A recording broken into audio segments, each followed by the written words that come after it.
اللہ کے محبوب علیہ السلام ایک دن مدینے سے گزر رہے تھے. ایک شخص جس کا نام تھا سوا، وہ گھوڑا لیے جا رہا تھا. حضور کو پسند آ گیا. اس سے کہا کہ یہ بیچتے ہو؟ اس نے کہا بیچتا ہوں. کتنے کا؟ اتنے کا. کہا کہ رکو میں اس کی قیمت لے کے آیا اور تمہیں دیتا ہوں. کسی نے اس کو رکے ہوئے دیکھا تو پوچھا یہاں کیوں کھڑے ہو؟ اس نے کہا مسلمانوں کے نبی سے اس گھوڑے کا سودا ہو گیا ہے تو وہ قیمت لینے گئے. اس نے کہا مجھے زیادہ پیسوں سے دے دو. اس نے کہا میں تو یار سودا کر چکا ہوں. اس نے کہا کہ کوئی گواہ تھا؟ کہا نہیں. کہا مکر جانا. حضور اتنے میں قیمت لے کے پہنچ گئے. اس نے کہا میں نے تو آپ سے سودا کوئی نہیں کیا. حضور نے کہا ابھی تو سودا ہوا ہے.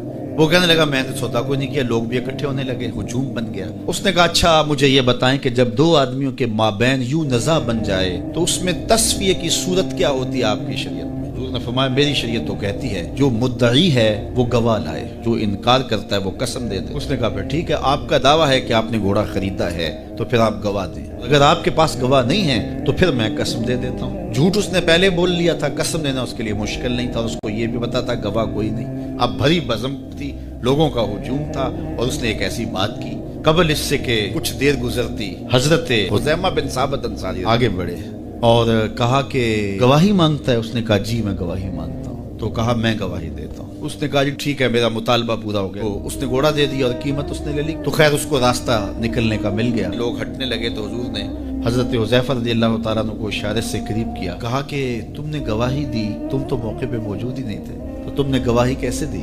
تو حضرت حذیفہ رضی اللہ تعالیٰ عنہ نے کہا حضور گھوڑا کیا ہے؟ آپ کے کہنے پہ تو ہم نے رب کی گواہی دے. ہم نے رب کو دیکھا تھا، آپ نے کہا نہ ہے تو ہم نے مان لیا. تو یہ گھوڑا کیا ہوتا ہے؟ تو حضور نے حضرت حذیفہ کا ہاتھ پکڑ کے فضا میں بلند کیا اور لوگوں کو کہا کسی عدالت کچہری میں گواہ کی ضرورت ہو تو میری شریعت دو گواہ مانگتی ہے، لیکن جہاں میرا خزیمہ ہوگا، ہاں حذیفہ نہیں خزیمہ بن ثابت انصاری، جہاں میرا خزیمہ ہوگا وہاں ایک کی گواہی دو کے قائم مقام.